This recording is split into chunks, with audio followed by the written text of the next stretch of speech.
More questions tonight about how the state is spending tens of millions of dollars earmarked for addressing problem gambling here in Massachusetts. 5 investigators exposed a turf war between two offices that are both working on this issue. And now our Mike Beaudet talked with a state lawmaker who has his own concerns. Mike. That's right, Ed and Jennifer. Massachusetts is getting hundreds of millions of dollars in tax revenue every year from expanded gaming, and a big chunk of that is supposed to help the state deal with issues surrounding problem gambling.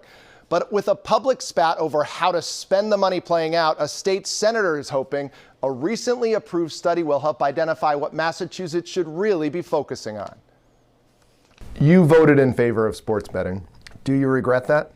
I'm not so sure I regret it. I wish we could have done more on the bill to protect people from the advertising, from the push of the industry to get people to bet. State Senator John Keenan is pushing for answers about the full impact of problem gambling in Massachusetts. He filed a budget amendment that Governor Healey signed into law this year, dedicating at least $500,000 for an independent research study to determine the extent and scope of harms caused by gambling. That's a goal, to try to get our arms around what's happening out there. We just don't know. Here's what we do know. There's a disagreement about how Massachusetts is spending money from the Public Health Trust Fund, which was established to help mitigate the harmful effects of problem gambling. The fund receives about $24 million a year from the state's cut of revenue from casinos and sports betting. On one side of the argument, the state's Office of Problem Gambling Services, which is prioritizing preventing people from becoming problem gamblers. Prevention is the cornerstone of public health.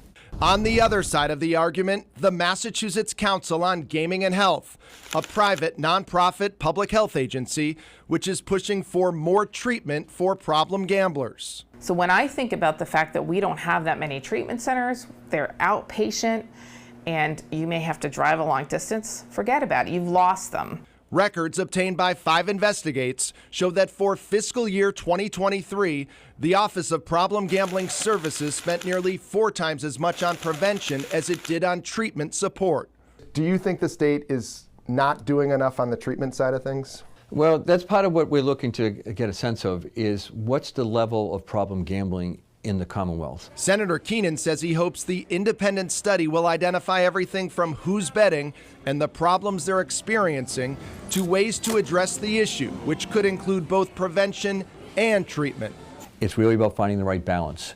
And when you look at it from a dollar sense, 4 to 1 may not be the right balance. How much money were you spending? I mean, anything I could get my hands on. Total in a year and a half or 2 years, I ended up losing about $250,000. This Massachusetts man is finally on the other side of his problem gambling habit. Do you think the Department of Public Health should be doing more to help people? From where I'm sitting, yes. Senator Keenan says his office is meeting with the Mass Gaming Commission and the state's Department of Public Health about this independent study. He's hoping that study can get underway sooner rather than later. Mike Beaudet, 5 Invest.